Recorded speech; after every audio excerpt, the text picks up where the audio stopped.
Assalamualaikum warahmatullahi wabarakatuh. Perkenalkan, kami dari kelompok 13 dengan materi dialogika dengan anggota kelompok Rahmi Suryati dan Ratnasari. Pengertian dialogika. Bahasa adalah sarana komunikasi terpenting dalam dialog. Dialog tidak dapat terjadi tanpa bahasa. Dialogika adalah ilmu tentang seni berbicara secara dialog, di mana dua orang atau lebih berbicara atau mengambil bagian dalam satu proses pembicaraan. Bentuk dialogika yang penting adalah diskusi, tanya jawab, perundingan, percakapan, dan debat. Dialogika berarti ilmu tentang berbagai hakikat dari dialog dan penerapan praktis ilmu ini dalam pembicaraan antar manusia. Dialogika terbagi atas dialogika spesialis dan dialogika generalis. Dialogika spesialis adalah pembicaraan antar dan bersama dua atau tiga orang atau dalam kelompok kecil dengan peserta 3-4 orang. Sedangkan dialogika generalis adalah segala bentuk tukar-menukar pikiran dalam kelompok yang lebih besar. Bentuk dialogika yaitu ada diskusi, tanya jawab, dan debat. Secara etimologis, kata diskusi berasal dari bahasa Latin discutio, discussi, discussion, yang berarti memeriksa, memperbincangkan, membahas, menukar pikiran. Sedangkan dalam bahasa Indonesia, diskusi berarti proses tukar pikiran antara dua orang atau lebih tentang suatu masalah untuk mencapai tujuan tertentu. Kriteria dalam berdiskusi yaitu harus ada masalah yang dibicarakan, yang kedua ada anggota diskusi, yang ketiga ada peserta sebagai anggota diskusi, dan yang keempat ada kesimpulan atau keputusan yang harus disetujui oleh semua anggota. Menurut Sujana, diskusi pada dasarnya merupakan tukar-menukar informasi, pendapat, dan unsur-unsur pengalaman secara teratur dengan maksud mendapat pengertian yang bersama yang lebih jelas dan teliti tentang sesuatu untuk mempersiapkan dan menampung keputusan bersama. Tujuan diskusi dapat diklasifikasikan dalam 3 bagian, yaitu tujuan dan kebutuhan logis. Diskusi menjadi tempat konsultasi untuk menambah pengetahuan, mendapatkan informasi, meluaskan pengalaman, dan membuka pandangan. Dengan diskusi, terjalin koordinasi karena adanya kontak komunikasi. Tujuan yang kedua yaitu tujuan dan kebutuhan manusiawi. Diskusi menjadi tempat untuk mendapatkan pengakuan atau penghargaan, membentuk kelompok atau individu, menyatakan partisipasi, memberikan dan mendapatkan informasi, serta menunjukkan interaksi. Yang ketiga, tujuan dan kebutuhan diskusi. Diskusi dapat menjadi tempat tukar-menukar informasi, tempat mempertajam pengertian pendapat. Diskusi juga menjadi tempat konsultasi dan pengunggahan pendapat, tempat menyiasati, menganalisis, menyelesaikan masalah, memberikan motivasi dan keyakinan atau penyesuaian, mengembangkan kerjasama, dan merampalkan partisipasi. Menurut Nana Sujana, hal yang harus diperhatikan oleh anggota diskusi yaitu persiapan atau perencanaan diskusi. Yaitu tujuan diskusi harus jelas agar pengarahan diskusi lebih terjamin. Peserta diskusi harus memenuhi persyaratan tertentu yang jumlahnya disesuaikan dengan sifat diskusi itu sendiri. Penentuan atau perumusan masalah yang akan didiskusikan harus jelas, serta tempat dan waktu diskusi harus tepat sehingga tidak ada waktu berlalu-lalu. Yang kedua yaitu pelaksanaan diskusi. Membuat struktur kelompok, membagi-bagi tugas dalam diskusi, mencari ide atau saran yang penting, menghargai setiap pendapat yang diajukan peserta, dan menciptakan situasi yang menyenangkan. Yang ketiga yaitu tindak lanjut. Membuat hasil-hasil atau kesimpulan dari diskusi, membacakan kembali hasil diskusi untuk diadakan koreksi seperlunya, membuat penilaian terhadap pelaksanaan diskusi untuk dijadikan bahan pertimbangan dan perbaikan pada diskusi yang akan datang. Cara menentukan topik diskusi.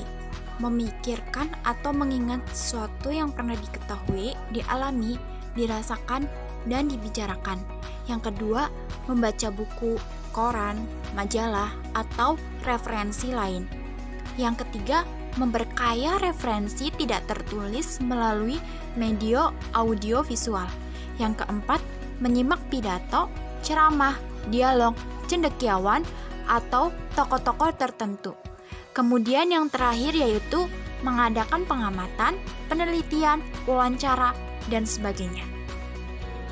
Pemilihan tempat diskusi. Yang pertama, tersusun bersih, rapi, cukup luas untuk kegiatan diskusi. Yang kedua, terhindar dari gangguan suara luar, misalnya kendaraan, pabrik, orang pekerja, dan anak-anak bermain. Yang ketiga, menciptakan suasana yang nyaman. Yang keempat, terdapat peralatan yang digunakan, misalnya pengeras suara, alat peraga, papan tulis, dan lampu penerangan. Yang kelima, cukup untuk mengatur formasi bentuk diskusi.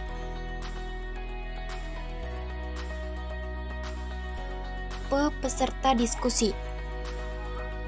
Tidak suka bicara. Yang kedua, positif. Yang ketiga, merasa paling tahu. Yang keempat, suka berdebat. Yang kelima, pemalu. Yang keenam, ingin menang sendiri. Yang ketujuh, tidak peduli. Yang kedelapan, sangat terpelajar. Yang kesembilan, suka bertanya. Kemudian, peserta diskusi yang baik.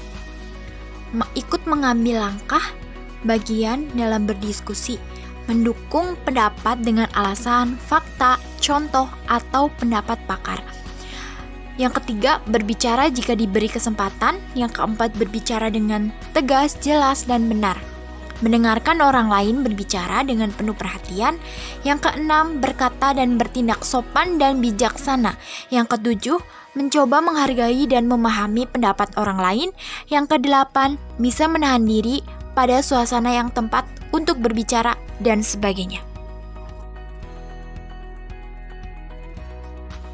Persiapan yang harus dilakukan oleh peserta diskusi yang baik. Yang pertama, memikirkan segala hal yang diketahui tentang masalah yang didiskusikan. Yang kedua, apabila banyak yang belum diketahui, menyelidiki dengan teliti dan sistematis masalah tersebut. Yang ketiga, mempelajari masalah yang didiskusikan dari berbagai sumber, baik lisan maupun tulis. Yang keempat, membuat urutan sistematis keterangan yang diperoleh dengan padat. Yang kelima, berlatih menyampaikan pendapat, tanggapan, dan pernyataan dalam kalimat yang baik. Yang keenam, secara mental harus siap dan bersemangat untuk mengikuti diskusi. Pelaksana diskusi. Yang pertama, ketua diskusi. Ketua diskusi bertugas sebagai penuntun atau pengatur lalu lintas pembicaraan dalam diskusi. Sekretaris atau notulis merupakan pendamping ketua dalam kegiatan diskusi yang bertugas dalam bidang menulis, antara lain mencatat nama peserta dan pernyataan yang disampaikan, mencatat hal-hal khusus yang timbul dalam diskusi, misalnya masalah baru yang dapat diagendakan dalam kegiatan berikutnya, membacakan hasil diskusi, membuat kesimpulan dari hasil diskusi, membuat laporan lengkap, deskripsi penyelenggaraan kegiatan diskusi.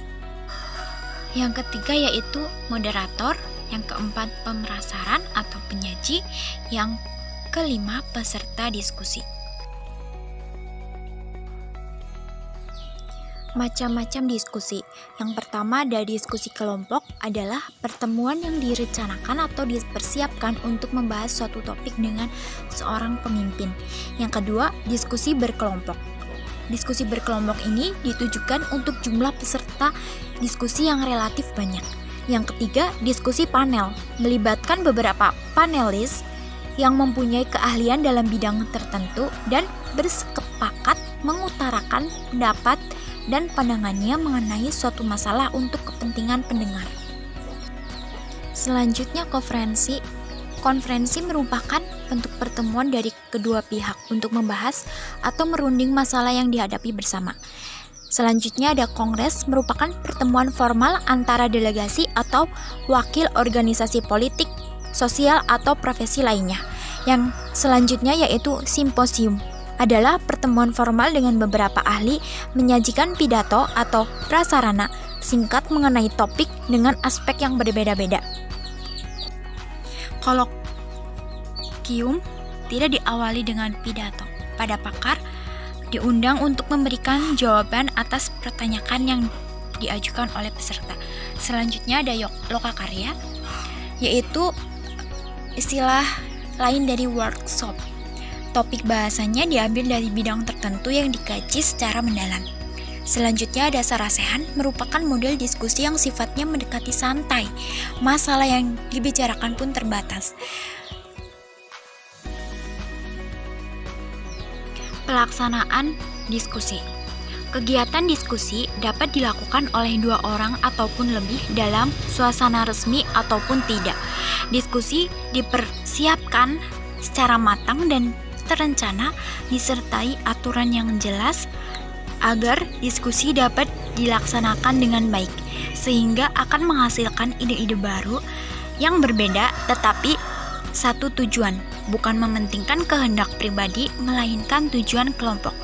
Diskusi diwarnai dialog, tanya jawab, atau saling tukar pendapat, beradu argumen dengan bukti dan alasan, memberikan tanggapan, saran, dan kritik usulan. Pada diskusi dapat dikemukakan informasi lengkap dan terperinci yang membawa hasil berupa kesimpulan, kesepakatan, pemikiran alternatif, dan lain-lain sebagai hasil pemikiran bersama.